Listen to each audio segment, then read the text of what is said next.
English with Deck. Alright, how is everyone doing today? What y'all up to? Having a good day? Bit of a stressful one? You know, productivity at an utmost? Well, whichever point of your day you are in, just perk up an ear and listen to the soothing sounds of Deck from Deck English with another episode of English with Deck. Let's go. Okay, now today I want to just mention about something that happened to me yesterday. And yesterday started off like any normal day. I woke up pretty early. The early bird catches the worm and all that. Ho ho ho. And yeah, I had a little niggle in my left eye. Now that means I basically had a little, not an itch, like a tiny pain. Enough to be noticeable, but nothing, of note, let's say. And I probably should add, before I go any further, for those of you who are not aware, I do actually wear glasses and contacts because I have what is called Antimetropia. Now that basically means, and actually let me say that word one more time, it's a big mouthful of a word. Antimetropia. Antimetropia. Wow, that is a difficult word to say fast. 1 second, let me try. Antimetropia.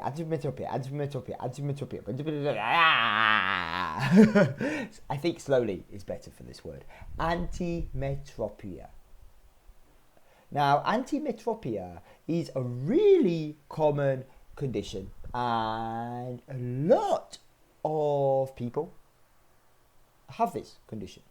It is really simply, in its simplest form, basically, one eye is far-sighted, it sees far away. One eye is short-sighted, nearsighted.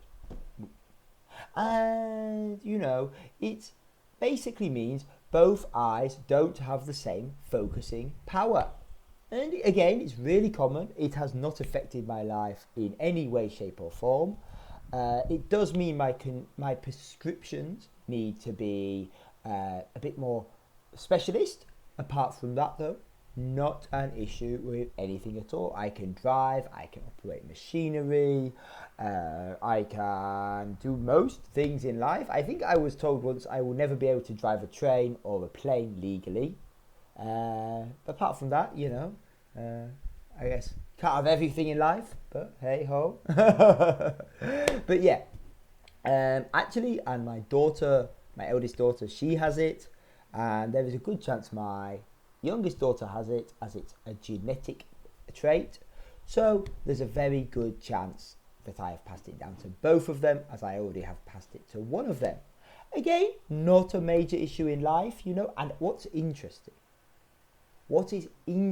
with this is my antimetropia was not detected until my later childhood.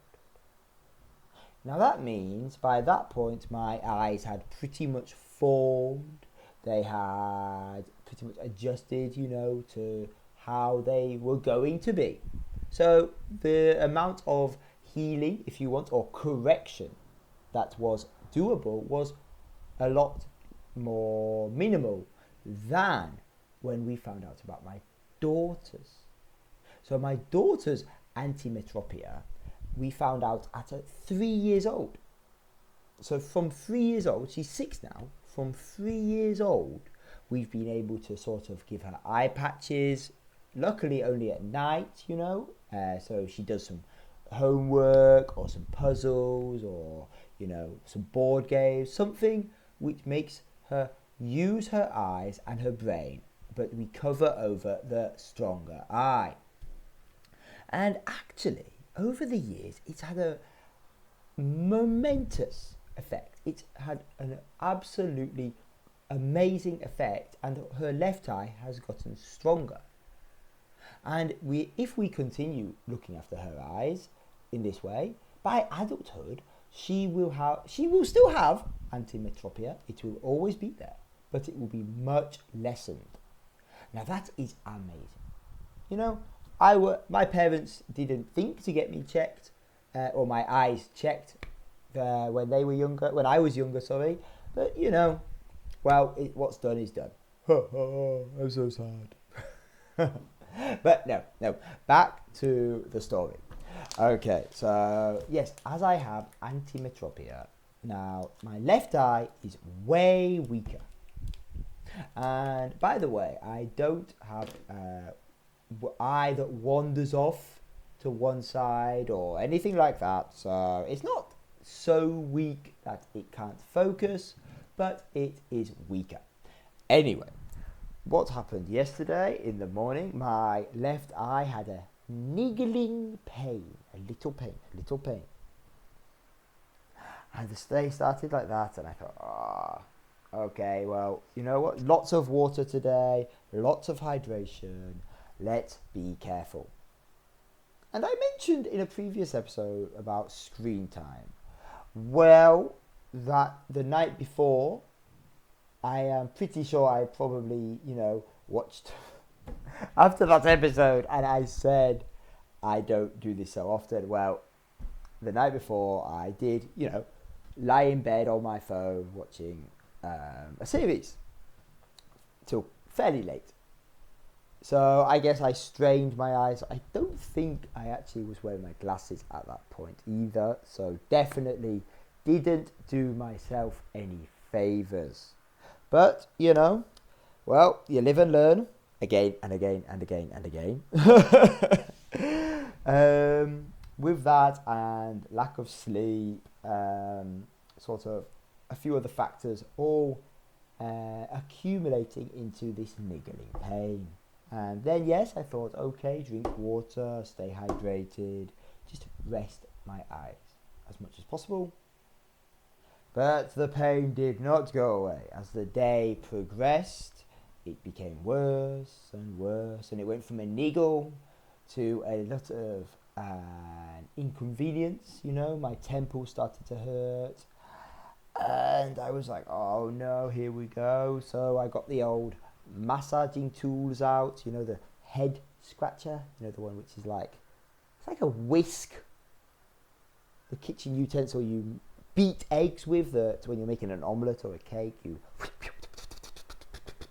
in the bowl and you do the circle motion.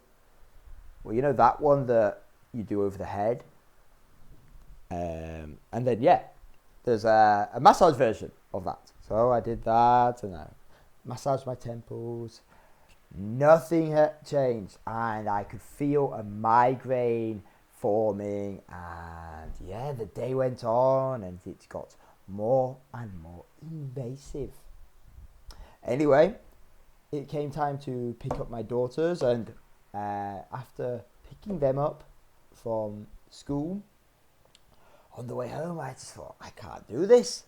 I could drive, I could see and everything, but the pain was, it was making me feel sick. So I stopped in at the, as they're called here in Japan, the drugstore. I guess in England, the equivalent would be the pharmacy. And I bought some, what's called Aquarius. I bought 2 different bottles of that. So that is basically an electrolyte drink. I bought some eye wash and some eye drops because the ones we have at home I actually used up.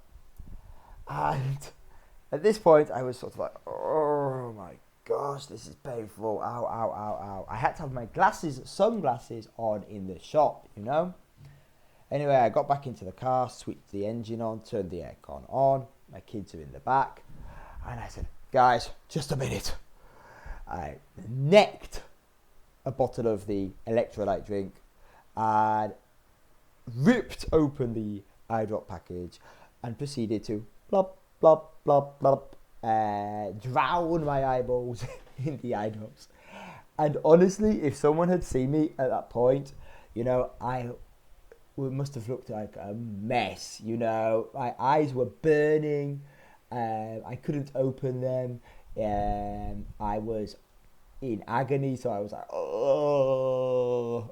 Imagine the face you make with that sound. That's probably pretty accurate. And I was just like, guys, wait a minute, I can't move. Oh gosh, what a noise. Anyway, and then after a few minutes, it sort of eased off.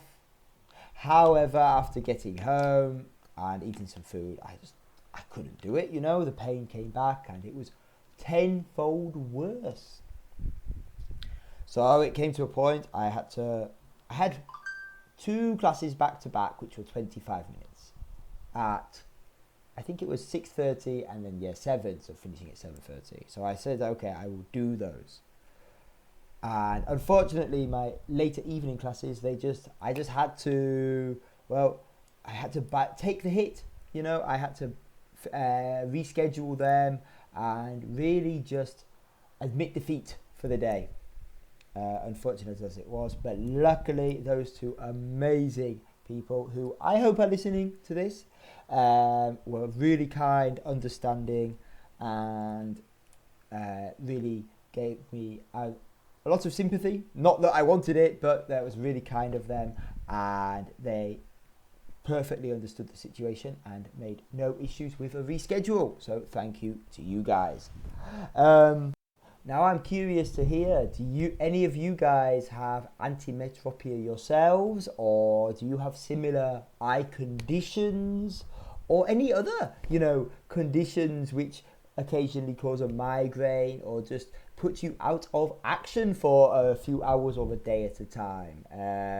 Maybe we can share these, and maybe we can also get some new vocabulary in English. Feel free to send me a direct message if you don't want to sort of share about it openly, publicly, and I will happily walk you through the English pronunciation of that word, etc. And of course we can do it publicly on any of the comments sections.